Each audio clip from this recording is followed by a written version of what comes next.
본 말씀을 통해서 말의 불량률 제로,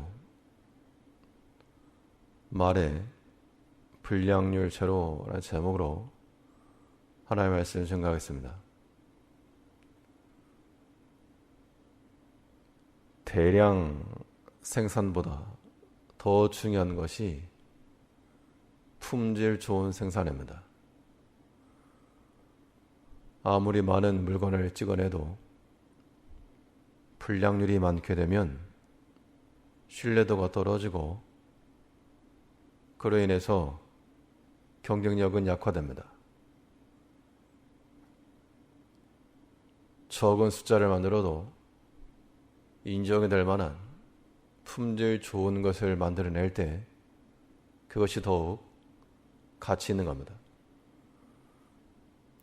우리 성도들의 삶에 있어서 말과 행실이라고 하는 것도 대량으로 한다고 해서 좋은 게 아니고 불량률이 없도록 좋은 말과 좋은 행실, 이것이 이 성도들의 경쟁력을 높이는 길입니다. 그렇다면 이 말에 있어서 이 불량률을 줄일 수 있는 방편이 무엇인가? 말이라고 하는 것이 어떤 상태로 우리에게서부터 나가야 되겠는가? 본 말씀을 통해 살펴보겠습니다. 먼저는 이 말이라고 하는 것이 바른 마음을 통해서 나가야 됩니다. 비뚤어진 마음에서는 비뚤어진 말이 나가게 되어 있습니다. 그래서 이 말이라고 하는 것이 하나의 열매라면 사람의 마음은 그 열매가 맺히는 토양과도 같습니다. 그 마음밭이 어떠하냐에 따라 우리에게서 나아가는 말도 결정되는 겁니다. 오늘 본문 2절에서 사람은 입의 열매로 인하여 복록을 누리거니와 마음이 괴수한 자는 강포를 당하느니라. 그 입에서 나가는 열매라고 하는 것과 사람의 마음이라고 하는 것이 분리된 것이 아니고 서로 연결되어 있다는 겁니다. 마음과 분리된 말이라고 하는 것은 당장에는 그것이 옳은 것처럼 보여도 시간이 지나면 사람의 마음을 대변하는 것이 그 말인 겁니다. 그래서 속이려는 마음을 가지고 있는 자들은 속이는 말을 하게 되는 것이고, 미워하는 마음을 가진 자들은 그 미움의 말을 꺼내는 겁니다. 그러므로 우리가 이 입술의 열매를 잘 거두려면 우리 마음밭이 어떠한지를 항상 살펴야 됩니다. 그래서 이 말이라고 하는 것이 바른 마음을 통해서 나갈 때 그것이 좋은 결실하는 겁니다. 사람이 원망의 말을 자주 한다. 이미 그 마음속이 원망으로 가득 차 있다는 겁니다.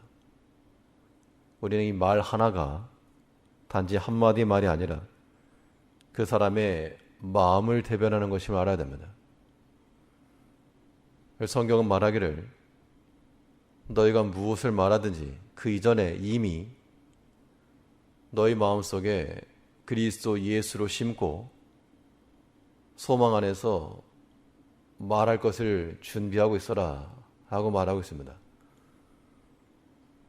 베드로전서 3장 15절에서 너희 마음에 그리스도를 주로 삼아 거룩하게 하고 너희 속에 있는 소망의 권한 이유를 묻는 자에게는 대답할 것을 항상 예비하되 온유와 두려움을 하고,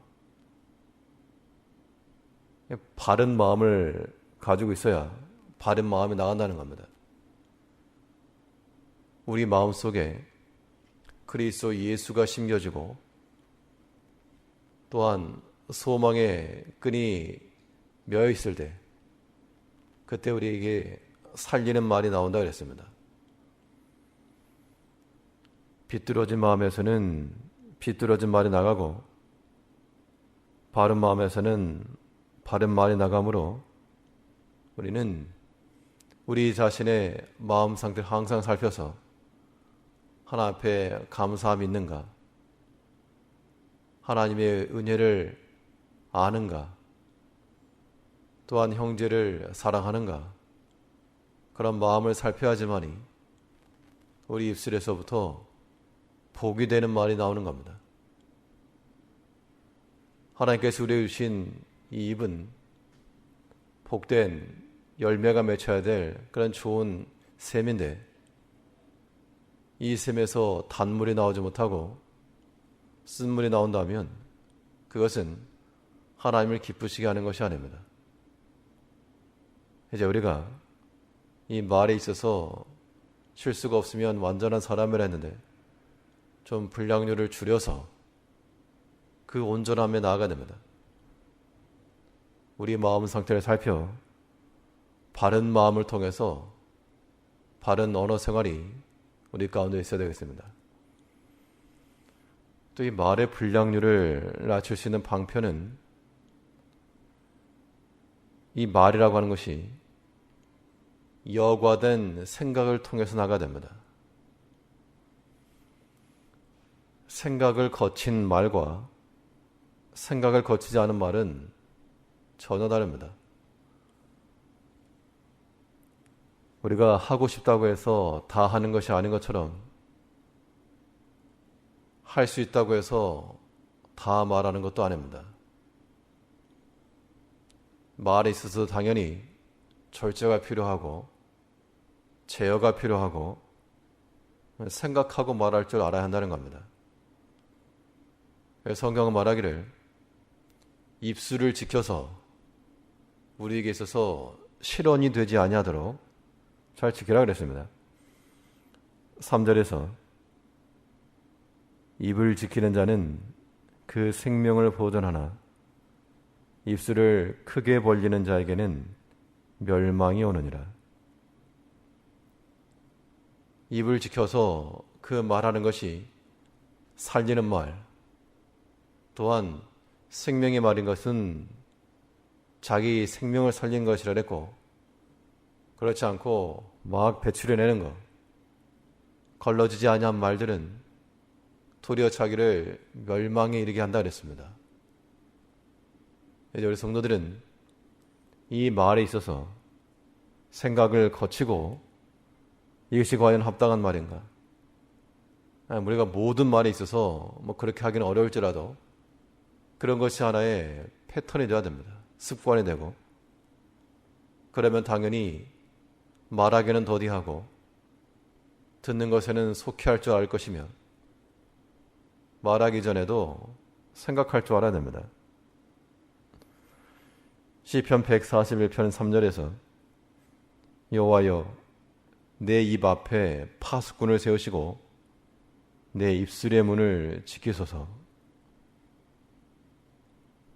엄격한 자기 통제, 엄격한 그 입의 통제를 통해서 해야 하는 말이 나가지 않도록 이 말이라고 하는 것이 입 안에 있을 때는 우리가 얼마든지 조절할 수 있지만 이게 한번 밖으로 나가게 되면 주워 담기가 어려운 겁니다. 그래서 성도의 말이라고 하는 것은 마치 법을 제정하는 것 같아서 이 법을 만들기 전에는 얼마든지 조정이 가능해도 한번 법이라고 하는 것이 세팅이 되고 나면 그 다음에 거기에 구속을 받는 겁니다. 그래서 졸속으로 만드는 그 입법들이 많은 부작용을 낳는 것처럼 성도의 말도 마찬가지로 우리가 비난받는 그러한 입법자들이 되지 아니하도록 우리 입술을 지키고 말을 제어하여 생각을 거친 상태에서 말할 줄 아는 사람이 감정을 따라서 말하게 되지만 그것은 항상 후회하기 마련입니다. 이제 우리 믿음을 써서 감정을 다스리며 입술을 제어하여 이 말에 실언을 줄이고 분량률을 좀 낮춰야 되겠습니다. 생각을 거치고 나가는 말은 우리에게 이로움을 줄 뿐만 아니라 또 중요한 것은 이 시험거리를 만들지 않는다는 겁니다. 괜한 한마디 말이 분란을 일으킬 때가 종종 있는데 그것은 생각이 부족하거나 혹은 의도치 않았더라도 하나님께서 행하게 하시는 것인데 그럴지라도 우리는 악한 일에 심판의 도구로 쓰임받지 아니하도록 기도해야 됩니다.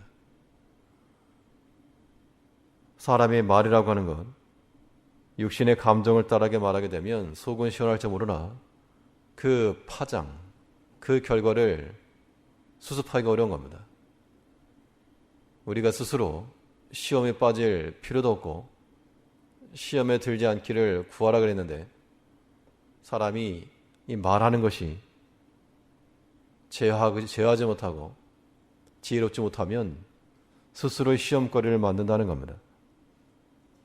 이제 우리가 이 생각에 좀 필터링을 거쳐서 다 내보내지 말고 좋은 말, 살리는 말, 위로하는 말, 소망의 말이 나갈 수 있도록 우리 신앙 인격을 만들어 가야 됩니다.